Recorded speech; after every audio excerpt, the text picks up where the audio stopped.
Good evening, boys and girls. Are you ready for bed? Are you ready for a bedtime story? Well, this short story is called The House That Moved Family.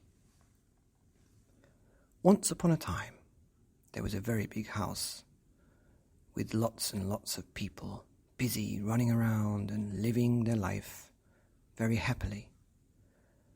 There was a mom and a dad, and a grandma and a grandpa, and 6 children in this big, big house. So how many bedrooms do you think this house had? Well, it had 1 bedroom for Mummy and Daddy. It had 1 bedroom for Grandma and Grandpa. And it had 6 rooms for each of the children. So that's 8 bedrooms in total. There were like 4 or 5 bathrooms. There was a big living room and a big dining room and a parlour or a lounge and a huge kitchen with a work surface right in the middle where everybody would gather when they made the food for breakfast or for lunch or for dinner. But the family didn't make the food. They had cooks, 3 cooks and 2 cleaners. They had 2 people working in the garden, and they had a wonderful lawn and a backyard which stretched for miles and miles and miles down to the forest. You could say it was like a manor or a big castle. Well, not really a big castle, but a small castle. It was a very, very nice house, and lots of things were always going on. People from the village and the town would always be pottering up there, seeing if they could help with the gardener, or seeing if there was something that they could do. It was very, very lively.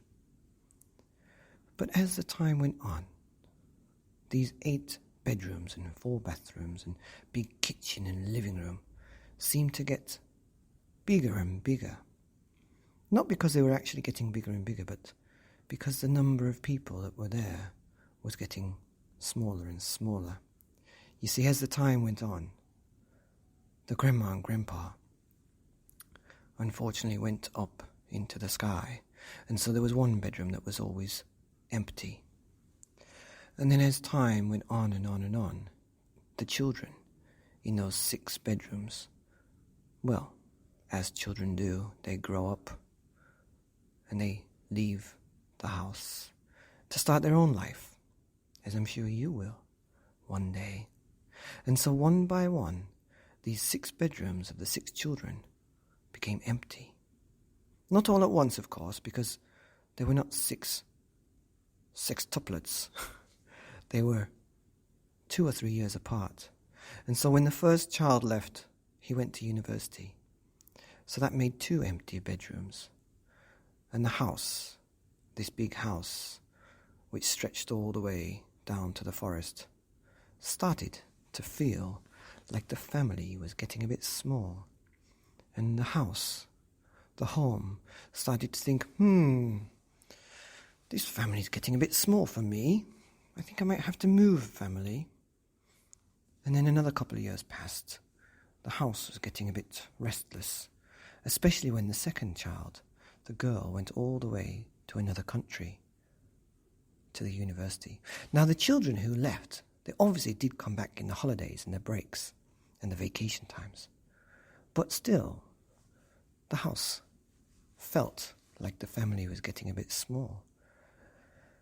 After the third child left, the mom and dad decided that they didn't need as many cooks or cleaners, and anyway, the kids were always out with their friends, and so they kept the gardeners because obviously the garden always needs to be kept.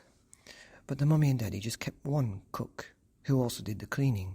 And so the house finally decided, right, I'm going to have to move this family because it's getting too small. And so the house put an advertisement on the internet saying, I'm looking for a bigger family because my family is just getting too small for me. There's a special website for houses where they can look for bigger families. Or sometimes you get small houses whose family is getting too big and they just want to find a smaller family. And so the house got a call. We've got a house which is too big And we've got a house which is too small. And we've got a family which is too big, and we've got a family which is too small. So you've just come to the right place, because we match families with houses, and we match houses with families. The house was quite pleased. And so he said, can you get the big family to come and visit me, because I can't make it over there. I can't really walk because I'm a house. And so the man on the phone said, of course. And so a bus pulled up, and 10 people from this big family came out and introduced themselves to the house. The house was very pleased, but there was something about this family he just didn't like.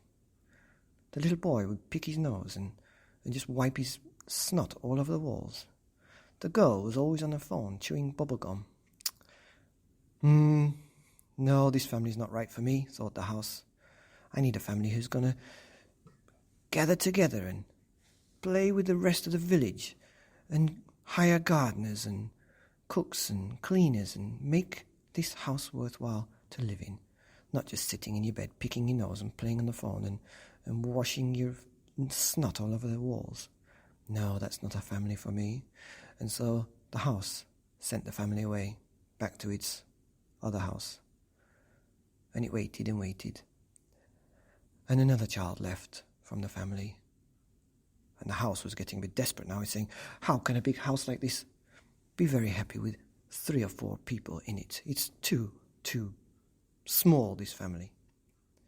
And he got another call and said, we've got a lovely family. It's got 2 grandmas and grandpas and a mommy and daddy and 8 children. Oh, that's too big, said the house. They would never fit. Well, if you changed one of your rooms into a bedroom, maybe it could work. You might have to do a bit of renovation or moving around, but maybe it could work. And so the house thought about it. That might work. Why don't you send them up? We'll have a look anyway.